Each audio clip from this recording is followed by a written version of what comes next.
Fala aí, pessoal. Vamos fazer a aulinha aqui hoje ó, de termodinâmica. Então, eu vou começar explicando para vocês o que é a termodinâmica. Então, a termodinâmica é a ciência que estuda a relação entre calor e trabalho trocados por um sistema com o meio externo e a relação entre essas trocas e as propriedades do sistema. Então, algumas coisas aí que a gente vai ter que saber de termodinâmica. Primeiro, sistema isolado.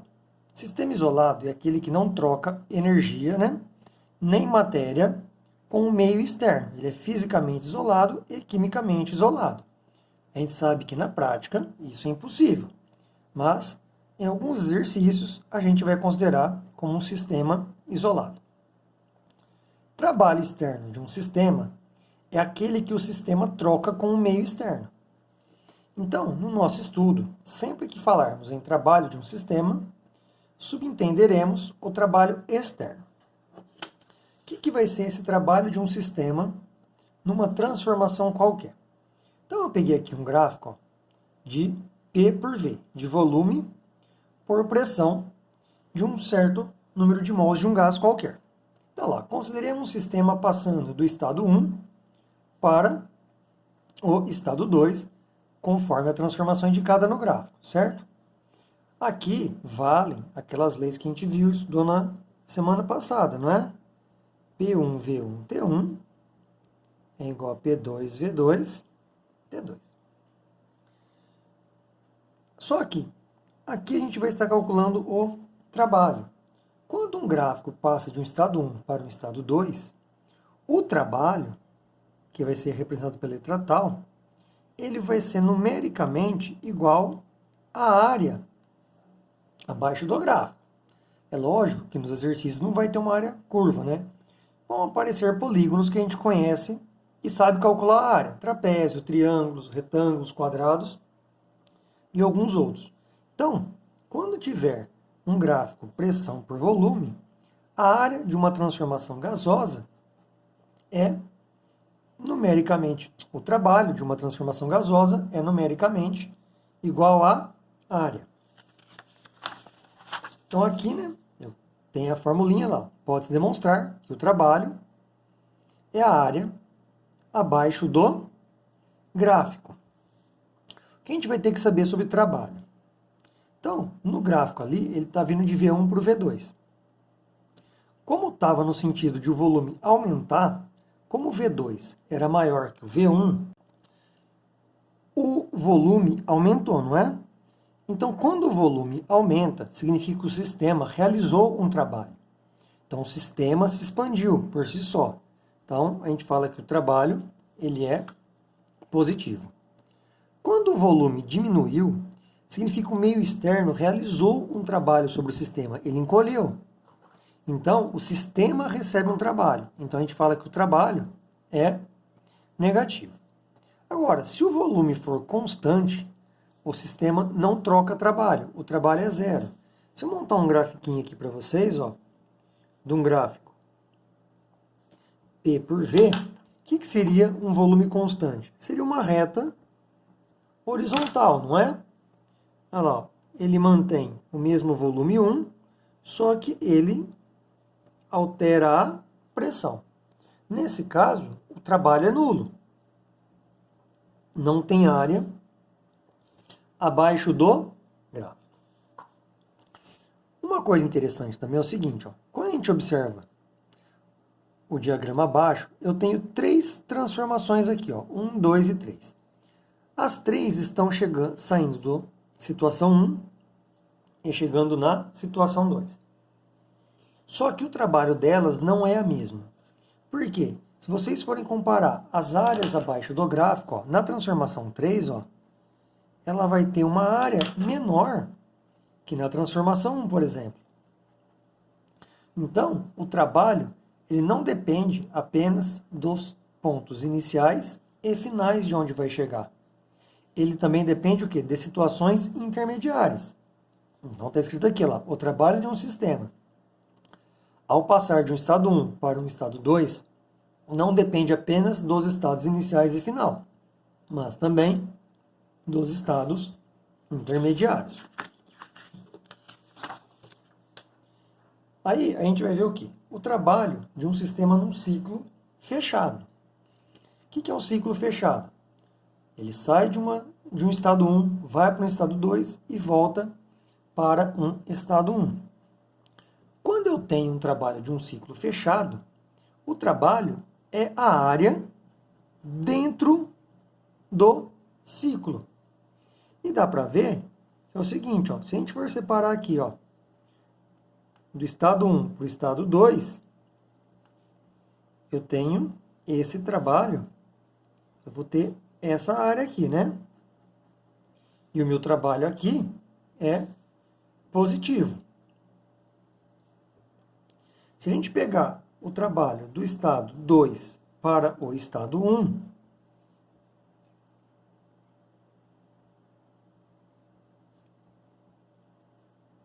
o trabalho aqui vai ser negativo. Eu estou diminuindo o volume.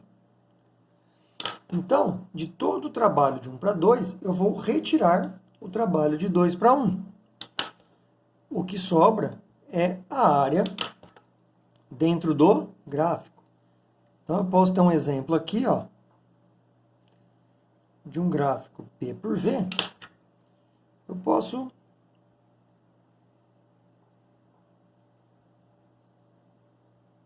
ter até 3 transformações, ó. V1, V2, P1, P2. Aqui eu tenho estado 1, estado 2, estado 3. Vamos supor que o trabalho realize esse ciclo aqui, ó, de 1 para 2, 2 para 3, 3 para 1. O trabalho nesse ciclo vai ser a área desse triângulo formado. E aí, eu vou perceber o seguinte, ó, eu posso ir tanto de 1 para 2 para 3, como eu posso ir de 1 para 3, para 2 e voltar para 1. Então, eu tenho 2 caminhos possíveis. Eu tenho o sentido horário e o sentido anti-horário. Então, aqui a gente vai observar aqui, ó, que se o ciclo é percorrido no sentido horário, aqui na linha vertical não tem trabalho. Então, esse trabalho positivo é maior que o negativo. Então, o sistema realiza trabalho.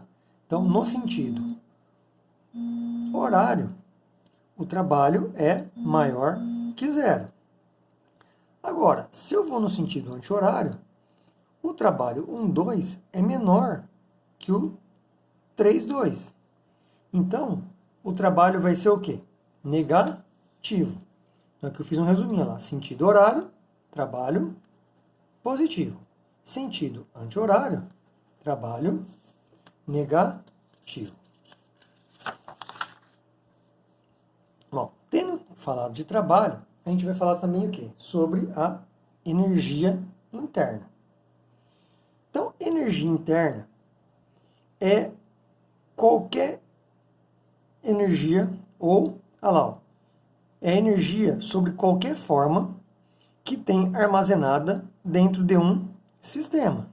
Então, qualquer tipo de energia que um sistema tem armazenado dentro dele, a gente chama de energia interna.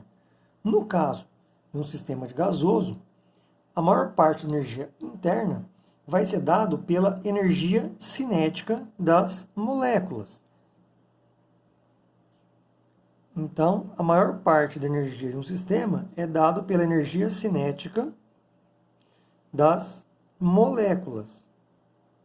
Pois um gás tem uma certa temperatura, e a temperatura está relacionada, que a gente já viu, ao estado de agitação das moléculas. Então, por isso, ó, eu posso dizer o seguinte, ó, a energia interna de um sistema é função crescente da temperatura. Então, o que acontece? Se a temperatura aumenta, aumenta a velocidade das moléculas, aumentando a sua energia cinética. Se aumenta a energia cinética, aumenta a energia interna.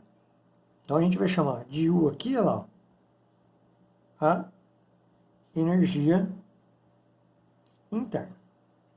Se a temperatura diminui, diminui a velocidade das moléculas. Então, diminui a energia interna. Então, a variação agora é negativa. E se a temperatura for constante, não muda a energia interna e também não tem variação de energia interna. Essas propriedades de energia interna não valem nas mudanças de estado. Por quê? As mudanças de estado ocorrem, a gente já viu, a temperaturas constantes. Então, com isso, a gente pode concluir o seguinte, que a variação de energia interna, diferentemente do trabalho, não depende dos estados intermediários. Ela depende apenas do quê? Do estado inicial e do estado final, pois ela está relacionada somente com a temperatura. Então, se a gente usa a regra lá, P1, V1, T1, é igual a P2, V2, T2, não é? O que vai importar para a minha energia interna é a temperatura 1 e a temperatura 2. Então, ela não está relacionada à área abaixo do gráfico. O que está relacionado à área é o trabalho. Aí importa os meios intermediários. A energia interna não. Depende apenas do estado inicial e do estado final. Então, nesse caso aqui, para essas três transformações, a variação da energia interna ela é a mesma. Então, como que a gente vai calcular essa energia interna? Para gases perfeitos, a energia interna se resume na energia cinética de translação das moléculas, né? E ela é dada pela expressão 3 meios de nRT ou 3 meios de PV. Vamos separar aqui, olha lá. A energia interna é 3 meios de nRT, não é lá. Então, o N é o número de mols constante e o R é a constante dos gases. A única variável que eu tenho aqui, olha lá, é a temperatura. Ou, né, a gente sabe que nRT é igual a P sobre V. A energia interna é 3 meios de PV. Isso nos permite concluir que a energia interna de um dado número de mols de um gás perfeito depende exclusivamente da temperatura, lei de Joule. E a energia interna de um dado número de mols de um gás perfeito é diretamente proporcional à temperatura absoluta do gás. Então, ela depende da temperatura e quanto maior for a sua temperatura, maior será a energia cinética. Se a gente fizer um paralelo U por T, né? Diretamente proporcional. Maior temperatura, maior energia. Então, tendo falado de energia interna e de trabalho, então a gente pode falar agora sobre o primeiro princípio da termodinâmica.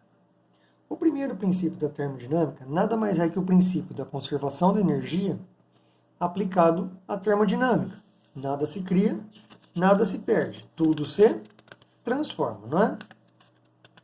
Então a gente vai ver aqui, o seguinte. Então eu vou ter três variáveis aqui, Eu vou ter calor recebido pelo sistema, que eu vou chamar de Q, que vai ser a energia que entra no sistema e é representada por uma seta para dentro do sistema. Trabalho cedido pelo sistema, que é o trabalho que a gente já viu. É a energia que sai do sistema e é representado por uma seta para fora. E aumento da energia interna, representado por uma seta para cima. E se eu tiver diminuição da energia interna, eu coloco uma seta para baixo.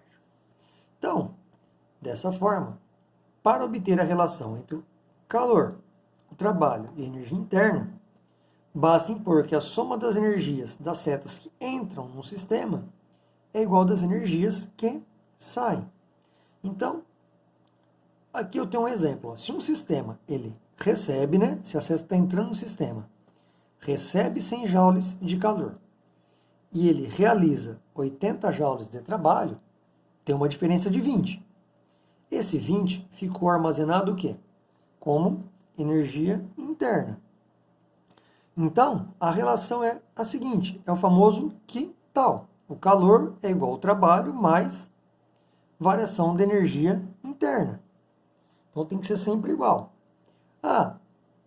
Se um corpo aí realizou um trabalho, se ele perder um trabalho, aí ele vai às vezes perder calor. Então a energia interna pode aumentar ou diminuir. Vai depender muito se ele vai receber ou perder calor e também do trabalho. Então a variação, esse delta U aqui, ó, é variação da energia interna. Ela está diretamente ligada à diferença entre o calor e o trabalho que entra ou sai e é realizado dentro de um sistema.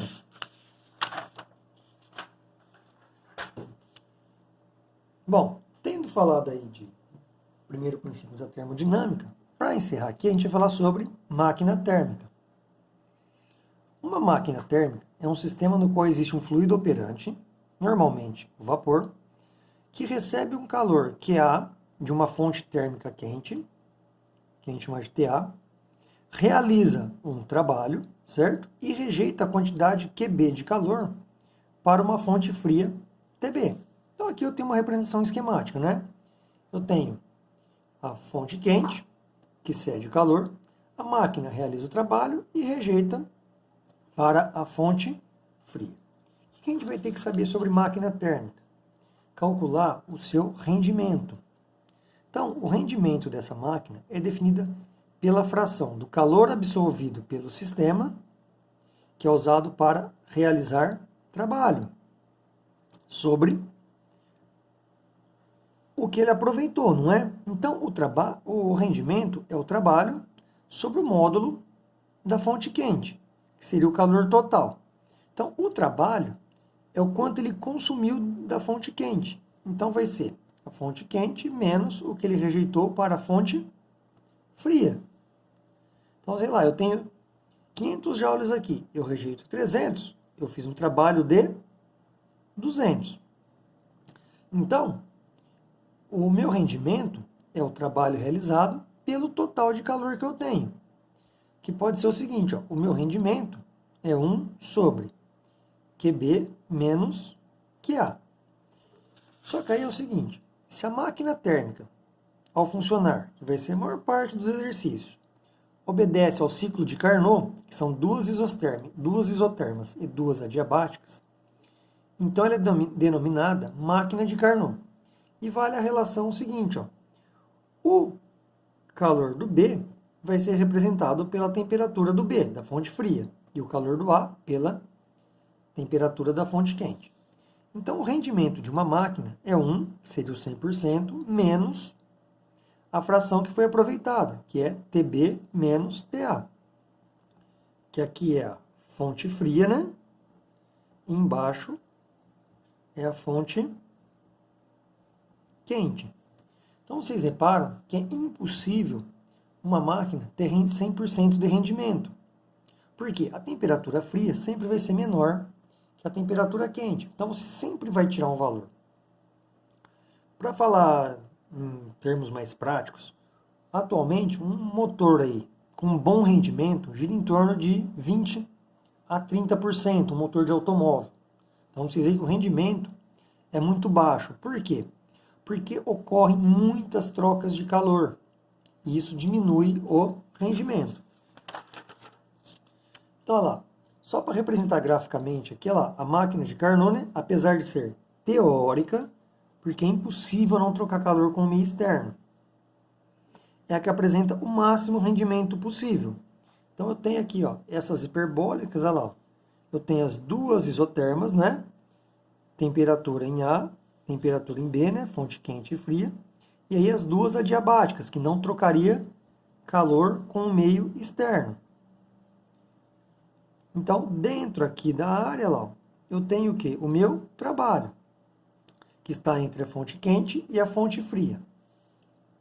Então, operando entre as mesmas temperaturas, uma máquina térmica real tem rendimento sempre menor do que a máquina de Carnot. Então, a máquina de Carnot não trocaria calor com o meio externo.